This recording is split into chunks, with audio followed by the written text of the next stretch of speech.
Hi ಸ್ನೇಹಿತರೆ, ನಮಸ್ಕಾರ. ನಿಮ್ಮ ಆತ್ಮೀಯ ಮಣಿಕುಮಾರ್ ಮಂಚೇನಹಳ್ಳಿ ಮಾತಾಡ್ತಾ ಇದ್ದೀನಿ. ಇದಕ್ಕೂ ಹಿಂದಿನ ವಿಡಿಯೋದಲ್ಲಿ ಕಸ್ತೂರಿ ನಿವಾಸ ಚಿತ್ರದ ಬಗ್ಗೆ ಮಾತಾಡಿದ್ದೆ.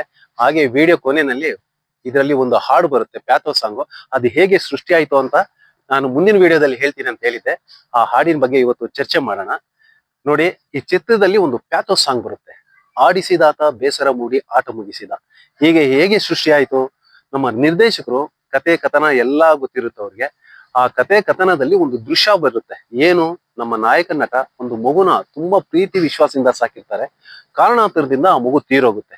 ತೀರೋದಾಗ ಆ ಮಗುನ ತಗೊಂಡೋಗಿ ಮಣ್ಣು ಮಾಡಿ ಆ ಮಣ್ಣಿನ ಮೇಲೆ ಒಂದು ರೋಸ್ ಹೂವ ಇಟ್ಕೊಂಡು ನಡ್ಕೊಂಡು ಬರ್ತಾ ಇರ್ತಾರೆ. ನಡ್ಕೊಂಡು ಬಂದಾಗ ಆ ಮಗು ಜೊತೆ ಆಟ ಪಾಠಗಳೆಲ್ಲ ಮರುಕಳಿಸುತ್ತೆ. ಅವ್ರಿಗೆ ಆ ದೃಶ್ಯಗಳು ಮರುಕಳಿಸುತ್ತೆ. ನಂತರ ಹಾಗೇ ಕಣ್ಣಲ್ಲಿ ನೀರು ಒರೆಸ್ಕೊಂಡು ದಾರಿ ಉದ್ದಕ್ಕೂ ಬರ್ತಾ ಇರೋವಾಗ ಇದ್ರ ಮಧ್ಯೆ ಒಂದು ಹಾಡಿದ್ರೆ ಚೆನ್ನಾಗಿರುತ್ತೆ ಅಂತ ನಮ್ಮ ದೊರೆಭಾಗವನವರಿಗೆ ಒಂದು ಥಾಟ್ ಬರುತ್ತೆ.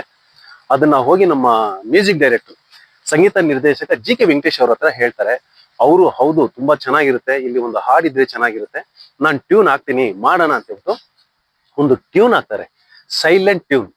ಆಡಿಸಿದಾತ ಬೇಸರ ಮೂಡಿ ಆಟ ಮುಗಿಸಿದ, ಈ ತರ ಒಂದು ಟ್ಯೂನ್ ಹಾಕ್ತಾರೆ. ತುಂಬಾ ಚೆನ್ನಾಗಿ ಬರುತ್ತೆ. ಅವ್ರಿಗೆ ಒಳ ಹೊರ ಗೊತ್ತಿರೋದ್ರಿಂದ, ಭಾವನೆಗಳು ಗೊತ್ತಿರೋದ್ರಿಂದ ತುಂಬಾ ಭಾವಪೂರ್ಣವಾಗಿ ಆಡ್ತಾರೆ.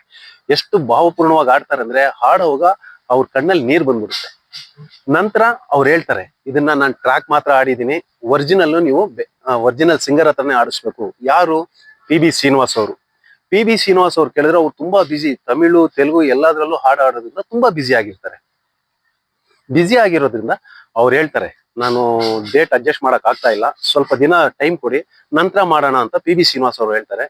ನಮ್ಮ ನಿರ್ದೇಶಕರು, ಆಯ್ತು ಏನ್ ಮಾಡೋದು, ಇಲ್ಲಿ ಬೇಗ ಸಿನಿಮಾ ಬೇರೆ ತಯಾರಾಗ್ಬಿಟ್ಟಿದೆ, ಬೇಗ ರಿಲೀಸ್ಗೆ ರೆಡಿ ಆಗಿದೆ, ಏನ್ ಮಾಡೋದು ಅಂತ ಯೋಚನೆ ಮಾಡಿ ಎಲ್ಲಿ ಆ ಟ್ರ್ಯಾಕ್ ಆಡಿರೋದು ಕೇಳೋಣ ಅಂತ ಹೇಳ್ಬಿಟ್ಟು ನಮ್ಮ ದೊರೆಭಾಗವನ ಆ ಟ್ರ್ಯಾಕ್ ಕೇಳ್ತಾರೆ. ಆ ಟ್ರ್ಯಾಕ್ ಕೇಳಿದಾಗ ಅವ್ರು ಎಷ್ಟು ಭಾವಪೂರ್ಣವಾಗಿ ಆಡಿರ್ತಾರೆ ಅಂದ್ರೆ ನಮ್ಮ ಜಿ.ಕೆ. ವೆಂಕಟೇಶ್ ಅವರು, ನಮ್ಮ ದೊರೆಭಾಗವನ ಅವ್ರ ಕಣ್ಣಲ್ಲೂ ನೀರು ಬಂದ್ಬಿಟ್ಟಿರುತ್ತೆ.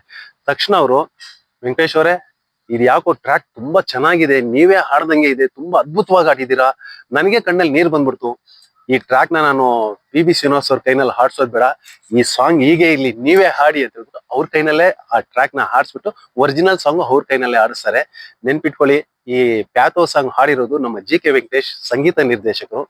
ಓಕೆ, ಈ ಹಾಡಕ್ ಮುಂಚೆ ಸಾಹಿತ್ಯ ಅನ್ನೋದು ಬರುತ್ತಲ್ವಾ, ಈ ಸಾಹಿತ್ಯ ಯಾರ ಕೈಯಲ್ಲಿ ಬರ್ಸಿರ್ತಾರೆ? ಯಾರು ಬರ್ಸಿರ್ತಾರೆ? ನಮ್ಮ ಚಿ ಉದಯಶಂಕರ್ ಅವರೇ ಬರ್ದಿರ್ತಾರೆ.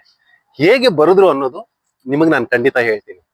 ಅದಕ್ಕೂ ಮುಂಚೆ ಅವ್ರೇನ್ ಮಾಡಿರ್ತಾರೆ, ನಮ್ಮ ಚಿ ಉದಯಶಂಕರ್ ಅವ್ರಿಗೆ ಕಾಲ್ ಮಾಡಿರ್ತಾರೆ. ಆಗ ಲ್ಯಾಂಡ್ ಲೈನ್ ಕಾಲ್ ಅಲ್ವಾ, ಅವ್ರಿಗೂ ಕಾಲ್ ಮಾಡಿದಾಗ ಆಯ್ತಪ್ಪ ಬರ್ತೀನಿ, ಸ್ಟುಡಿಯೋಗೆ ಬರ್ತೀನಿ ಅಂತ ಹೇಳ್ಬಿಟ್ಟು ಸ್ಟುಡಿಯೋಗೆ ಬರ್ತಾರೆ.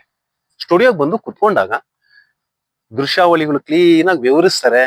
ದೃಶ್ಯ ಕೇಳ್ಬಿಟ್ಟು ಅವ್ರು ಒಂಥರ ಮೈ ಜುಮ್ ಅಂದ್ಬಿಡುತ್ತೆ. ಎಂತ ದೃಶ್ಯ ಇದು, ತುಂಬಾ ಚೆನ್ನಾಗಿದೆ, ಬರಿತೀನಿ ಅಂತೂ ಒಳ್ಳೆ ಮೂಡಲ್ಲಿದ್ದು ನಮ್ಮ ಬ್ರಹ್ಮ, ನಾದ ಸಾಹಿತ್ಯ ಬ್ರಹ್ಮ ಅಂತಾನೆ ಹೇಳ್ಬೋದು. ನಮ್ಮ ಗುರುಗಳು ಚಿ ಉದಯಶಂಕರ್ ಅವರು ಒಳ್ಳೆ ಮೂಡಲ್ಲಿ ಇದ್ದ ತಕ್ಷಣನೇ ಪೆನ್ ತಗೊಂಡು ಅವ್ರು ಒಂದು ಸಿಗರೇಟ್ ಹಚ್ಕೊಂತಾರೆ.